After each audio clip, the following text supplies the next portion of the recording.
Hi అండి. నమస్తే. Welcome back to our channel voice of Lakshmi. Shrimati Illindala Saraswatidevi గారు రచించిన రక్తపు చుక్కకు నీటి చుక్క అనే ఒక చక్కటి కథను వినేద్దామండి. కథ మొదలు పెడదామా? తన పెళ్ళైన వారానికే ఆడపడుచు పెళ్ళంటే నడుం కట్టుకుని పెళ్లి పనులలో జొరబడ్డది సుమతి. అత్తగారికి కాళ్ళు పట్టుకున్నాయి సమయానికే. పెద్ద కోడలు ఇంట్లోనూ వంట పందిట్లోనూ అన్నిటికీ తానే అయ్యి తిరుగుతోంది. తలంబ్రాల సమయంలో 2 నిమిషాలు తీరిక చేసుకుని బలవంతంగా నిలబడి చూసింది. ఆ మేళాల చప్పుళ్లలో, ఆ జనసందడిలో ఆమె కళ్ళు రాఘవరావు కోసం వెతికాయి. అతడు ఉంటాడనుకున్న చోట లేడు. అన్నదమ్ముల మధ్య లేడు. మిత్రబృందంలోనూ లేడు. అప్పుడప్పుడు పిలిచి కేకలు పెట్టే తండ్రికి అందుబాటులో అంతకంటే లేడు. చేతిలో అక్షింతలు అలానే పట్టుకుని పెళ్లి పందిట్లో నుండి హాల్లోకి వచ్చింది. తన గదిలో తొంగి చూసింది. ఇది పేపర్ చదువుకునే సమయమా? అందరూ పెళ్లి పందిట్లో ఉంటే ఒక్కరికి ఇక్కడ ఎట్లా కూర్చోబుద్దయింది? మీ నాన్నగారు కేకలు పెడుతున్నారు. అతడి చేతిలో పేపర్ లాక్కోబోయింది. 10 రోజుల పాటు ఇల్లు ఇలాగే సందడిగా ఉంటుంది. అయితే అంతకాలము నేను పేపర్ కూడా చదవకూడదనా నీ ఆజ్ఞ? సుమతి రాఘవరావు ముఖంలోకి చూసింది. చాలా చిరాగ్గా ఉంది, కానీ పైకి చుట్టుపట్టలేదు. ఏదో ఆలోచనలో ఉన్నట్లున్నాడు. ఓ కప్పు కాఫీ తెచ్చివనా? ఎన్నిసార్లు ఇస్తావు? అలా అంటూ 2 సార్లు ఇచ్చావు బలవంతంగా. ఆ చేదు కాఫీ కళ్ళు మూసుకు తాగాను. అది చేదా? స్ట్రాంగ్ కాఫీ అంటూ అంతా అడిగిపోయించుకున్నారు. కాబోలు నాకది చేదే. పోనీ పాలల్లో బోర్నవిటా కలుపుకురానా? ఎందుకు? అంత అవసరమా ఇప్పుడు? సుమతి చూస్తూ నిలబడిపోయింది. ఇదేం మనిషి, ఎప్పుడు ఇలా ఉంటాడేం? తన పెళ్లిలోనూ ఇంతే. ఆ ఈడువాళ్ళు అందరూ ఉన్నట్టు సరదాగా ఉండడు. పెళ్లిలో జరిగిన సరస వినోద కార్యక్రమాలలో ఏ ఒక్కటి అతడిని ఆనందపరచలేదు. అతడి వాలకం అంతా సుమతి కనిపెడుతూనే ఉంది.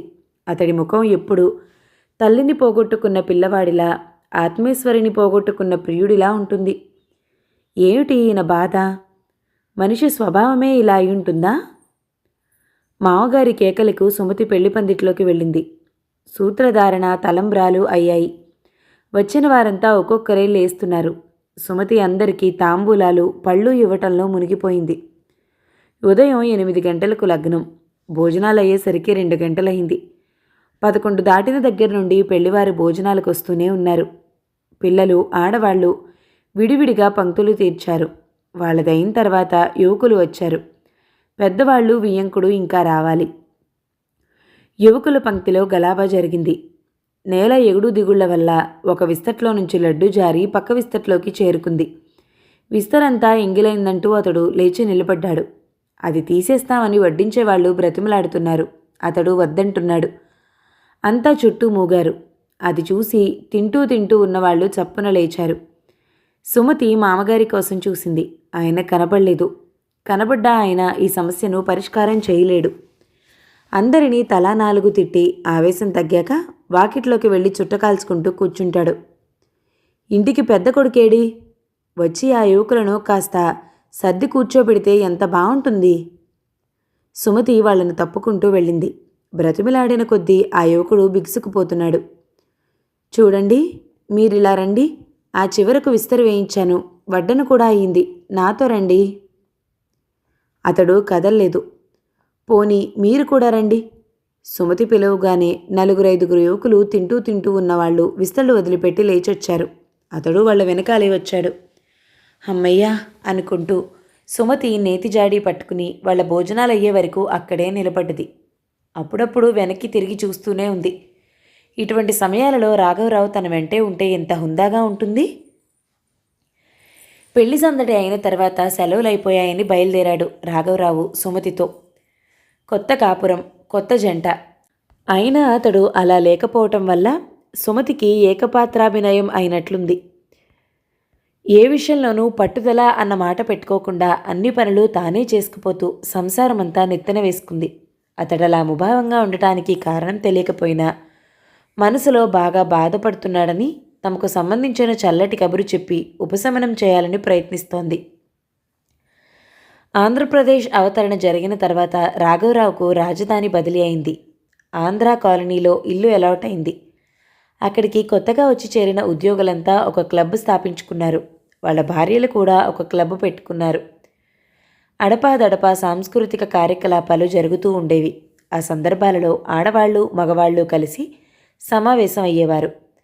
కొత్త మిత్రులు, కొత్త వాతావరణం అతడిలోని స్తబ్దతను కొంతవరకు చెదరగొట్టాయి.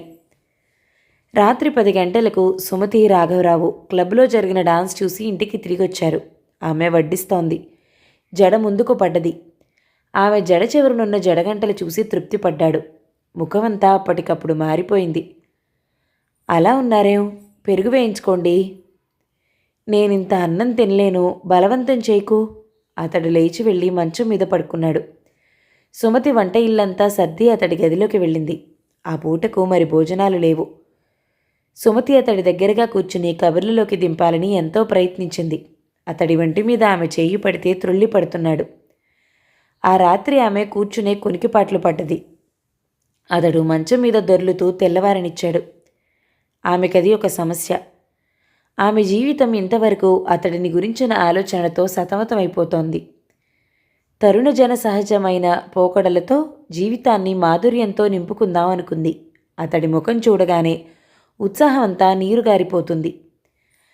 ఆనాడు ఆమె ఉదయం లేచి కాఫీ గ్లాస్ అతడికి అందిస్తూ, నేను ఒక వారం రోజులు మా వాళ్ళింటికి వెళ్ళిరానా అడిగింది కళ్ళు తుడుచుకుంటూ. అతడు కళ్ళెత్తి ఆమె ముఖం బాగా పరికించి చూశాడు.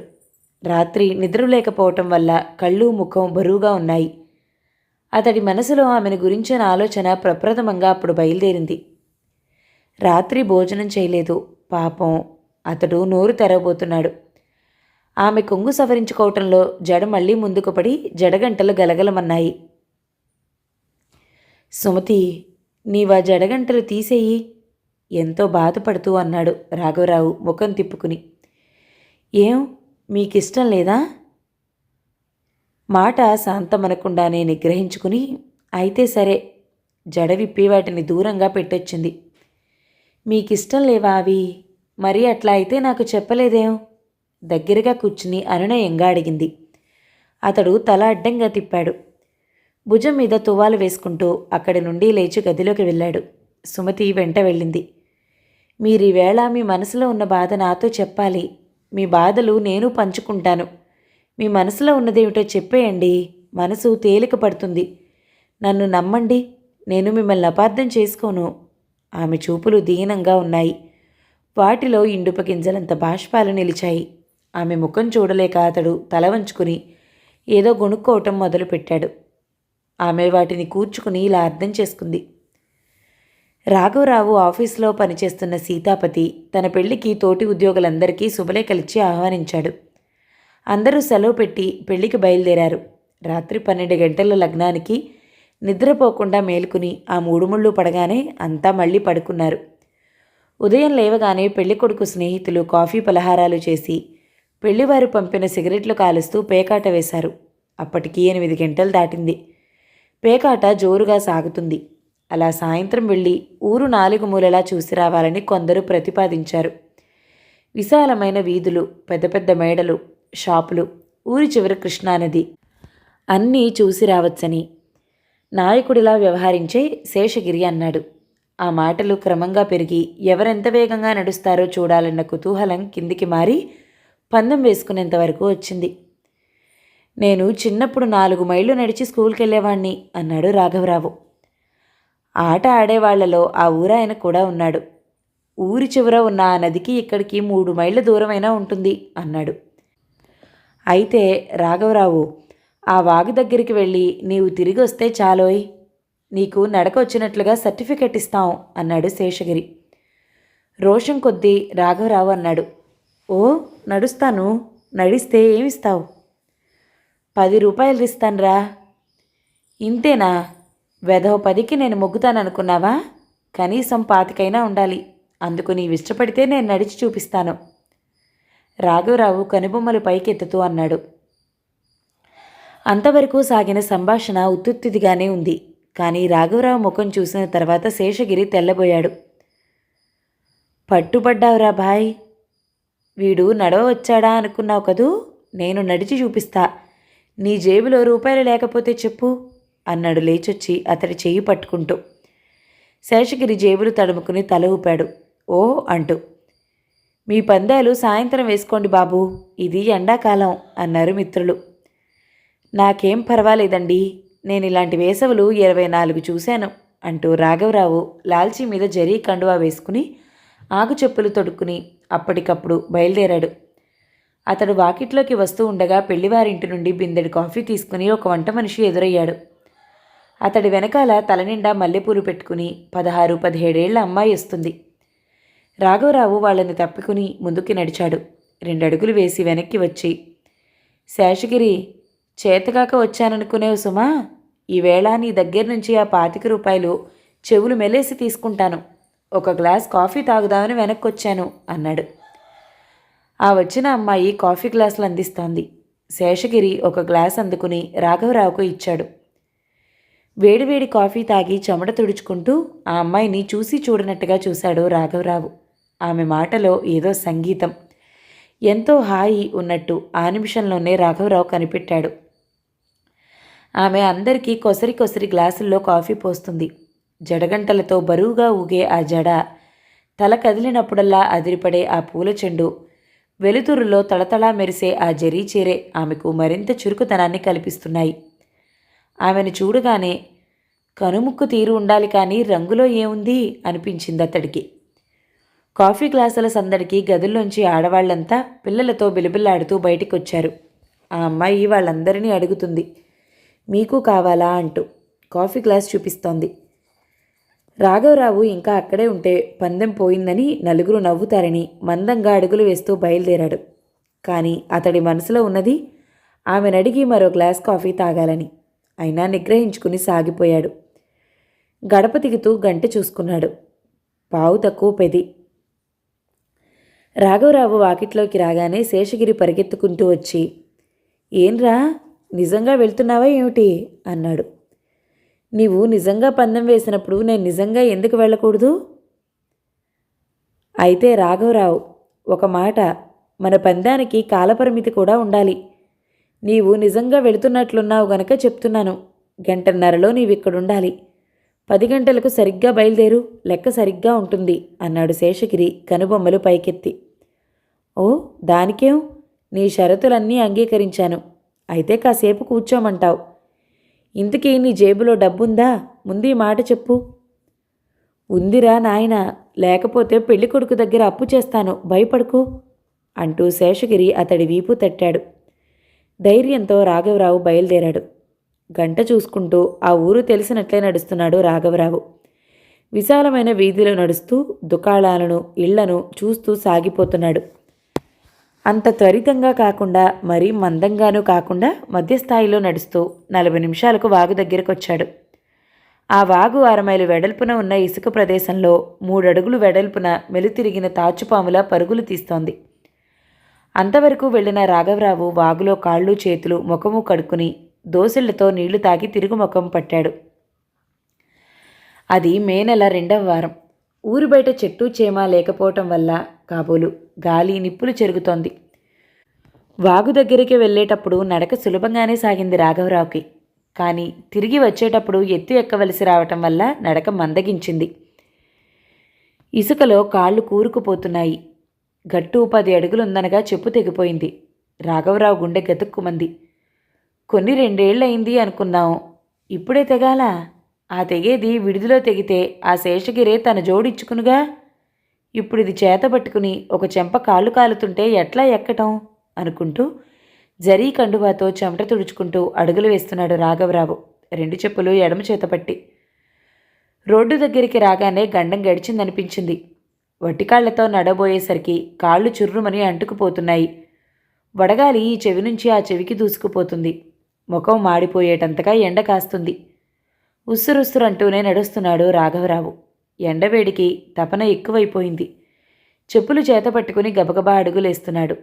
టైంకు చేరుకోవాలన్న ఆదుర్ద పరుగులాంటి నడకను నడిపిస్తోంది. టైం చూసుకుంటే 11:20 అయింది. మిగిలిన ఈ 5 నిమిషాలలో సుమారు 1/4 మైలు నడవాలి. 2 వీధులు తిరగాలి. రాఘవరావు ముందు వెనక చూసుకోవటం లేదు. అతడికేమీ తెలియటం లేదు. కళ్ళు చీకట్లు కమ్మినట్లవుతుంది. ఆ స్థితిలో అతడు ఎట్లా వచ్చి చేరుకున్నాడో విడిదింటికి చేరుకున్నాడు. ఆ తర్వాత అతడికి ఒళ్ళు తెలియలేదు. సరిగ్గా 11:30కు శేషగిరి వీధి వాకిట్లోకి వచ్చి చూశాడు. ఒంటి మీద స్పృహ లేకుండా పడి ఉన్న రాఘవరావు కనిపించాడు. లోపలికి వెళ్ళి నలుగురిని కేకలేసి పిలుచుకొచ్చాడు. అతను పందెం గెలిచాడు, కానీ ఒంటి మీద స్పృహ లేదు. నలుగురు చేరి అతడిని లోపలికి తీసుకెళ్లి పడుకోబెట్టారు. పందెం కాదు, కానీ జ్వరం వచ్చింది అన్నారంతా. ఈ సంగతి పెళ్లివారికి తెలియగానే ఒక డాక్టర్తో పెళ్లికూతురు తల్లి తండ్రి, కాఫీలు అందించిన జడగంటల అమ్మాయి, 2 ముసలమ్మలు పరుగులెత్తుకుంటూ వచ్చారు. ఆ ముసలమ్మలిద్దరిలో ఒకరు జడగంటల అమ్మాయికి ముత్తవ తల్లి. ఆమెకు కాస్త వైద్యం తెలుసు. డాక్టర్ చూసిన తర్వాత ఆమె అతడి చెయ్యి పట్టుకుని నాడి చూసింది. ఏం భయం లేదు, ఎండ కొట్టింది అంటూ ఇన్ని చుట్టుడుకు నీళ్లు తెప్పించి గొంతులో పోసింది. తడిగుడ్డ పెట్టి ముఖం తుడిచి మెల్లగా విసనకర్రతో విసురుతూ దగ్గరగా కూర్చుంది. ఒక అరగంట అయిన తర్వాత మందుల సంచిలో నుంచి ఒక కుప్పె తీసి తేనెలో అరగదీసి నాలుకకు రాచింది. 1 గంట తర్వాత ఒక గ్లాసుడు మజ్జిగ తేట గొంతులో పోసింది. రాఘవరావు నోట్లో పోసిందల్లా తాగుతున్నాడు, కానీ కళ్ళు తెరవలేకపోతున్నాడు. శేషగిరి ప్రాణం హడలిపోయింది. తను చేతులారా అతడికి ఈ అవస్థ కల్పించినట్టుగా బాధపడ్డాడు. రాఘవరావును ముసలమ్మకు అప్పగించి అంత దూరాన గోడకి ఆనుకుని దేవుడికి దండాలు పెడుతూ కూర్చున్నాడు. జడగంటల అమ్మాయి ముఖంలో చిలిపితనము, నవ్వు మాయమయ్యాయి. ఆందోళనతో ముఖం వెలవెలబోతోంది. ముసలమ్మ చేతిలో విసనకర్ర తీసుకుని విసరటం మొదలుపెట్టింది. ముసలమ్మ అందరికీ ధైర్యం చెప్తూ కబుర్లలోకి దింపింది. రాఘవరావు పుట్టుపూర్వత్రాలు, ఉద్యోగము అడిగి తెలుసుకుంది. శేషగిరిలో భయపడ్డ చిహ్నాలు తగ్గలేదు. అమ్మాయి ముఖంలో కూడా ఆదుర్ద అట్లాగే ఉంది. కొంతసేపటికి రాఘవరావు కళ్ళు తెరిపిడి పడ్డాయి. కన్ను తెరవగానే గలగలా నవ్విన అమ్మాయి తనకు విసరటం కనపడ్డది. లీలగా అతడికి జ్ఞాపకం వస్తుంది. ఎవరో తన్ని లోపలికి తీసుకొచ్చారు. ముఖం తడిబట్టతో తుడిచారు. అప్పటినుండి ఏదో నోట్లో పోసి మింగిస్తున్నారు అనుకున్నాడు. ఆ అమ్మాయి చేత విసిరించుకోవడానికి అతడికి కాస్త బిడియంగా ఉంది. అప్పటినుంచి విసురుతూ ఉంది కాబోలు. పైకి చిలిపగా కనపడ్డా పిల్ల మంచి జాలిగుండె కలదే అనుకుంటూ పక్కకు వత్తిగిలాడు. అతడు కదులుతూ ఉండగా శేషగిరి, ముసలమ్మ దగ్గరికొచ్చారు. నాయనా, ఎట్లా ఉంది? కళ్ళు తెరిచి చూడు అంది. రాఘవరావు, పందెం గెలిచావురా, నా వైపు చూడు అన్నాడు శేషగిరి కాస్త ధైర్యం తెచ్చుకుని. రాఘవరావు మెల్లగా కళ్ళు తెరిచాడు. చాలా నీరసించిపోయాడు. మాట్లాడాలని ఉంది, కానీ మాట్లాడలేకపోయాడు. శేషగిరి 25 రూపాయలు చూపించి జేబులో పెడుతూ ఉంటే కళ్ళతో నవ్వాడు నీరసంగా. ఆనాడు మరునాడు రాఘవరావుకు జ్వరం కాసింది. సెలవు పొడిగించాడు. వడదెబ్బ కాకుండా జ్వరం కూడాను అంటూ అతడిని ఎవ్వరూ కదలనీయలేదు. పెళ్ళికొడుకు శేషగిరి కూడా వారం సెలవు పెట్టారు. పెళ్ళికొచ్చిన వారంతా వెళ్ళిపోయారు. ముసలమ్మ, ఆమె మనవరాలు నిలిచిపోయారు. రాఘవరావు పరిస్థితికి స్నేహితులు హాస్పిటల్లో చేర్చారు. అక్కడ వాంతులు, భేదులు విపరీతమయ్యాయి. అతడి స్నేహితులు, ముసలమ్మ రోజుకు 2-3 పర్యాయాలు వెళ్ళి చూస్తున్నారు. ఆ మరునాడు తండ్రికి టెలిగ్రామ్ ఇచ్చారు. హాస్పిటల్లో మంచం మీద పడుకుని రోజు ముసలమ్మ వచ్చే వేళకు రాఘవరావు కళ్ళు తెరిచి చూసేవాడు. 2 రోజుల నుండి ఆమె కంటికి కనపట్టం లేదు. 3వ నాడు మధ్యాహ్నం వేళ ఆ అమ్మాయి ఒంటరిగా వచ్చింది. బామ్మగారు ఊళ్ళో లేరా అని నీరసంతో పడుకునే పలకరించాడు. ఆమె కొంతసేపు జవాబు చెప్పడానికి జంకింది. బిడియంతో తల వంచుకుంది. ఆ 2 రోజులలో ఒక పెళ్లి కొడుకొచ్చి ఆమెను చూశాడు, కానీ పెద్ద కోరికలు కోరాడు. అది ముసలమ్మ మనసును బాగా బాధించింది. అమ్మాయికి బుద్ధి తెలిసినప్పటి నుంచి ఇటువంటివి చాలా జరిగాయి కనుక ఆమె అంతగా బాధపడలేదు. కానీ ఆ మాట కొత్త మనిషితో ఎలా చెప్తుంది? మా నాన్నగారి దగ్గర నుంచి ఉత్తరం వచ్చింది, బయలుదేరమని. బయట కొంగు చూపుడు వేలికి చుట్టుకుంటూ రేపు వెళ్ళిపోతాము అంది. 2 డాక్టర్లు మెల్లగా తెర తొలగించుకుని గదిలోకి వచ్చారు. మిస్టర్, బ్యాంకీలో రక్తము మీకు సరిపడింది లేదు. మీ వాళ్ళెవరైనా ఉన్నారా ఇవ్వటానికి? మా వాళ్ళు వచ్చినప్పుడు అడుగుతాను. ఎంత త్వరగా ఇస్తే అంత మంచిది. వాళ్ల వెనుకనే లేచి వెళ్ళింది ఆ అమ్మాయి. ఆ సాయంత్రమే రాఘవరావు తన దగ్గరికి వచ్చిన వాళ్ళందరినీ అడిగాడు. రాఘవరావుకు సరిపడిన గ్రూపు దొరకలేదు. అతడి ముఖం వేళ్లాడిపోయింది. మర్నాడు ఊరికి వెళ్తూ వెళ్తూ బామ్మగారు మనవరాలితో వచ్చింది హాస్పిటల్కి. బామ్మగారు మాట్లాడుతూ ఉన్నంతసేపు ఆ అమ్మాయి బయటనే ఉంది. వారం రోజుల తర్వాత రాఘవరావును హాస్పిటల్ నుండి పంపుతూ, రక్తం ఎక్కించిన తర్వాత మీరు తొందరగా కోలుకున్నారు, ఆరోగ్యం బాగా కాపాడుకోండి అన్నారు. ఆ ఊరి నుండి బయలుదేరేటప్పుడు సీతాపతి మామగారు అన్నారు, మొన్ననే మా రమణి పిన్నిగారు వెళ్ళిపోయారు. ఎవరికీ చెప్పకుండా మీకు రక్తం ఇచ్చింది మా రమణి అనట. రమణి రమణి అంటే ఆ జడగంటలమ్మాయా? ఏదో ఆవేశం హృదయంలో నుంచి పొంగుతూ పైకి లేచింది. ఆ చిలిపి పిల్లది ఇంత మంచి హృదయమా? ఆమెలో ఇంత త్యాగం ఉన్నదా? అందులోనూ పెళ్లికి వచ్చిన పరాయి మగాడి కోసం. ఊరు చేరకముందే ఆ అమ్మాయిని పెళ్లి చేసుకోవడానికి తాను సిద్ధంగా ఉన్నానని తన తండ్రితో సంప్రదించమని ఒక కవరు సీతాపతి మామగారికి రాశాడు.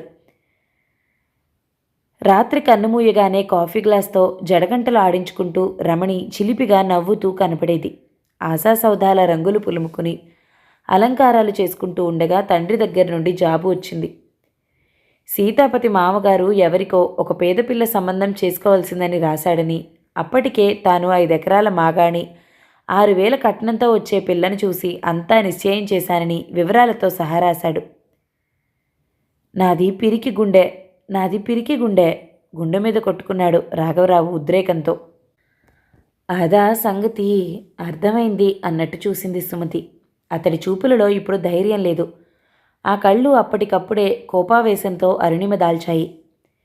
మీకు చాలా అన్యాయం జరిగింది. సంబంధం నిశ్చయమైనా మీ నాన్నగారితో ఈ మాట గట్టిగా చెప్పి ఉండవలసింది అన్నది పరమశాంతంగా సుమతి. చెప్పవలసిందే, కానీ చెప్పలేదు. చెప్పలేని పిరికివాణ్ణి తలపట్టుకున్నాడు కళ్ళు మూసుకుని. వారం రోజుల పాటు సుమతి నానా తిప్పలు పడ్డది. కాఫీ చల్లారిపోయినా తీసుకోడు. పళ్ళెం ముందు కూర్చుని ఎటో చూస్తూ ఆలోచిస్తాడు, కానీ భోజనం చేయడు. తల వెంట్రుకలలోకి వేళ్లు పోనిచ్చి క్రాఫంతా చెరుపుకుంటాడు. శూన్యం చూస్తాడు. ఆనాడు బలవంతంగా సుమతి నెట్టితే ఆఫీస్కి వెళ్ళాడు. చికాకు పడుతూ పనిచేశాడు. 5 గంటలు కాగానే సెక్రటేరియట్ బయటకొచ్చాడు. అలా ఉన్నావేం? ముఖం వాడిపోయింది. కాఫీ తాగుదాంరా? సీతాపతి భుజం మీద చెయ్యి వేశాడు. ఎక్కడి నుంచి వస్తున్నావు? సీతాపతి వెంట వెళ్ళి కాఫీ టిఫిన్ తీసుకుని బస్టాండ్ దగ్గర నిలబడ్డారిద్దరు. నా బస్సు వచ్చింది, నీవు ఇంటికేనా అడిగాడు సీతాపతి. నేను వస్తాను పద. రాఘవరావు సీతాపతి ఎర్రగడ్డ హాస్పిటల్ దగ్గర దిగారు. మా బావమరిదున్నాడో ఇక్కడ. పాపం చిన్నతనంలోనే క్షయ వచ్చింది, ఇప్పుడు నయం అవుతుంది, ఇంకా 2 నెలలైనా ఉండాలి అంటూ లోపలికి దారి తీశాడు. నీతో మాట్లాడుతూ నేను మర్చిపోయాను రాఘవరావు, బత్తాయి పళ్ళు తీసుకొస్తావా? 2 రూపాయలు చేతిలో పెట్టాడు. బత్తాయి పళ్ళు తీసుకుని మెట్లెక్కుతూ ఉంటే తన ముందు అడుగులు వేస్తున్న ముసలమ్మను చూసి ఆలోచనలు ఎటో పరుగులు తీయటం మొదలుపెట్టాయి. ఆమె ముసుగు సవరించుకుంటూ వెనక్కి తిరిగి చూసింది. అరే బామ్మగారు! గబగబా అడుగులు వేస్తూ, ఏం ఇలా వచ్చారు బామ్మగారు? ఆయాసపడుతూ అడిగాడు. ముఖం చిన్నబుచ్చుకుని బామ్మగారిచ్చిన జవాబు అతడిని మరీ కిన్నపరిచింది. నాయనా, మా రమణి ఇక్కడుంది. నీవేం ఎరుగుదువులే, 7 ఏడాది కావచ్చింది. నాకెందుకు చెప్పలేదు? నేను ఇక్కడే ఉన్నానుగా. ఆమె పక్కనే నడుస్తూ అయోమయ పడిపోయాడు. ఆమె ఒక గదిలోకి దారి తీసింది.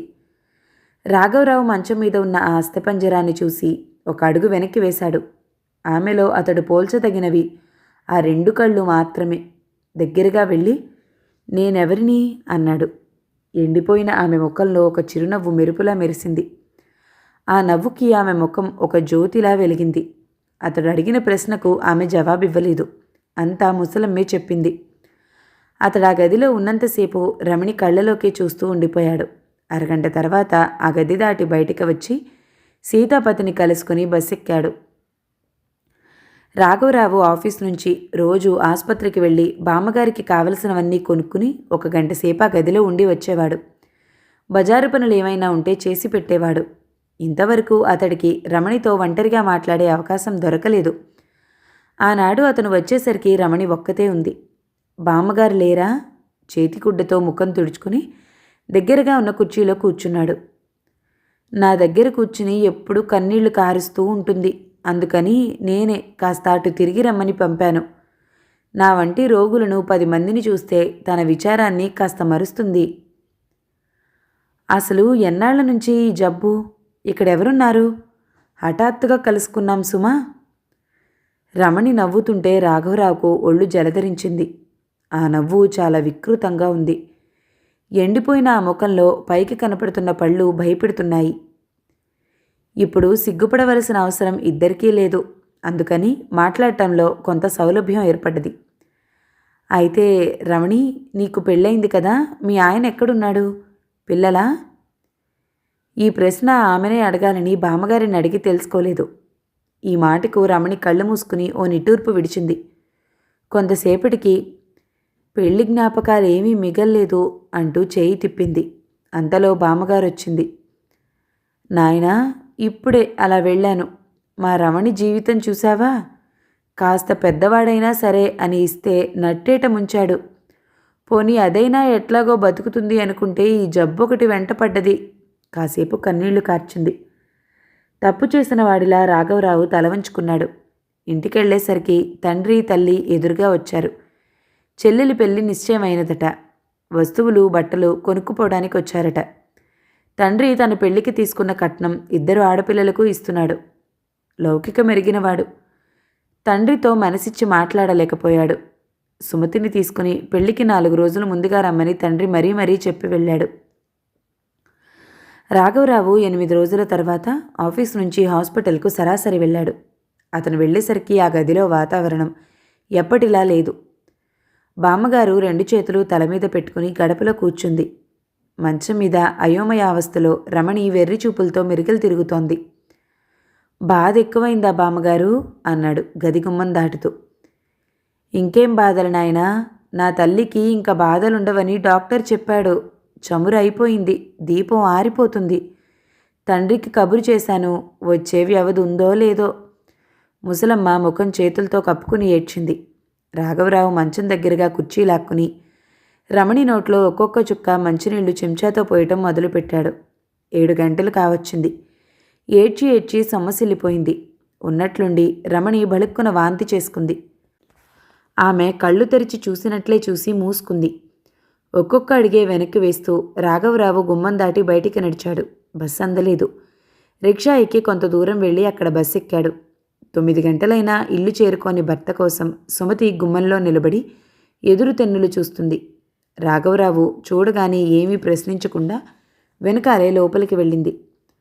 భోజనం అయిందనిపించి పడక చేరిన రాఘవరావు తన పక్కనే కూర్చున్న సుమతిని కన్నార్పకుండా చూస్తూ, రక్తమిచ్చిన ప్రాణదాత రుణాన్ని నీటి చుక్కలతో తీర్చుకో చూసిన వ్యర్థుణ్ణి, పిరికివాణ్ణి నుదురు కొట్టుకున్నాడు. సుమతి, జడగంటల రమణి వెళ్ళిపోయింది. నేను చూస్తూ ఉండగానే వెళ్ళిపోయింది గొణుక్కున్నాడు. నా బొమ్మ కిందపడి ఎందుకు పగిలిపోవాలి అని మారం చేసే పిల్లవాడిని తీసుకుని బుజ్జగించే తల్లిలా సుమతి అతడిని ఒళ్ళోకి తీసుకుంది. కథ సమాప్తం. ఈ కథ గనక మీకు నచ్చినట్లయితే లైక్ చేయండి, షేర్ చేయండి, మంచి కామెంట్ చేయండి. మన ఛానల్ని తప్పకుండా సబ్స్క్రైబ్ చేయండి. Thank you so much for watching. నమస్తే.